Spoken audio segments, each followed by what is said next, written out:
Alam mo, PBBM, idol naman kita. Totoo yun. Kasi napakahaba ng pasensya mo.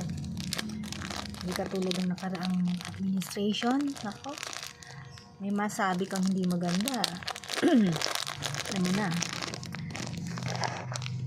wala pang justice.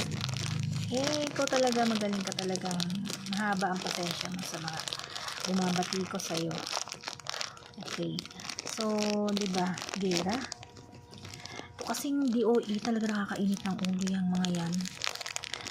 Hindi man lang nila nalalaman na isasara yung Hormuz, hindi ka makakakuha ng malaking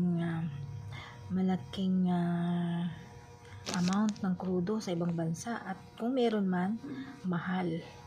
Siyempre panic tayo, 'di ba? Kasi tingnan mo, magrarally si si driver. Tapos ihingi ng mababang presyo ng tataas ang pamasahe, 'di ba? Chain reaction 'yan. Sana naintindihan nyo yung trabaho nyo bilang gabinete ng presidente.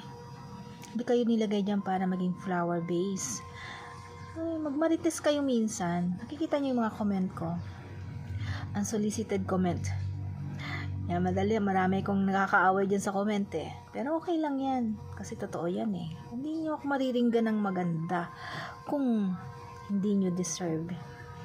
Diba? Kaya yung mga tiga DOE, ay dapat magbalot-balot na kayo kasi nilalagay nyo sa hindi magandang sitwasyon ng presidente. Kasi sipag ng presidente nyo, kasi trabaho nyo, hindi nyo iniintindi. Pauubusan, saan kukuha? Magkano? Saan kukuha ng pondo? Di ba nagpapanik tuloy? Sabihin nyo hanggang April 15? Di ba dapat kayo nakakaalam yan? Saan kayo kukuha? Saka yung mga nasa ibang bansa, yung sa mga embassy, although di naman nila trabaho yan, pero dapat alam nila, gigirahin na ng US ang Iran. Baka tayo maipit tayo sa crudo. Diba? Wala man lang malasakit kay presidente na i-marites. Nakakahiya kayo sa mga gabinete. Palitan kaya namin kayo dyan. Ha? Bahala kayo. Huwag nyo ilalagay sa sitwasyon na hindi maganda ang Pilipinas. Dahil kayo ay nilagay ng presidente dyan para pagkatiwalaan at ibigay ang the best ninyo.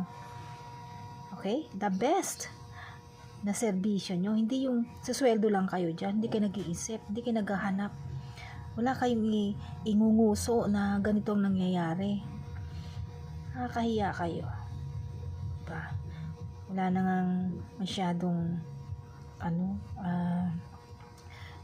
puro na lang ayuda. Tapos kayo anong ginagawa nyo? Pinapalala nyo. Okay? Sana maging lesson sa ating lahat. Hindi lang naman sa inyo. Lahat na sa gabinete na maging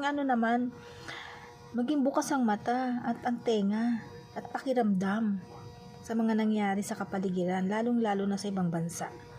Kasi ang nasisisi presidente dahil sa inyong kapabayaan. Babu.